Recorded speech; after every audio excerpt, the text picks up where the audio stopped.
Good morning. Oh. Good morning, sir. I watch your DC for Facebook. We one honorable post for Facebook where they talk about one sickness like that. Say the whether, but now wetin happen now? Now, well, I there for market now that the announcer say make we not come market 2 weeks. So I come here say, what do you go happen say make we knock off 2 weeks? They say one sickness they want they keep people what say to show. Say na Korean neighbors so.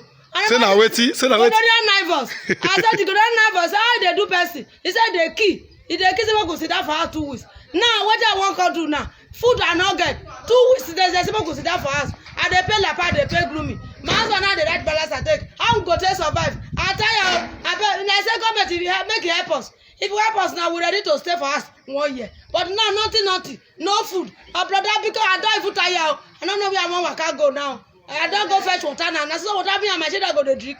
I don't tire. Madam, we know say the thing make us laugh, but the thing is sense dey with you they talk so. The name of the sickness, call am again. Gonorrhea nivus. Na gonorrhea nivus so na side no na gonorrhea nivus. Say the key. Now they feel they breathe. If they key, you no go fit waka. Say the key. I don't know the sickness so say gonorrhea nivus.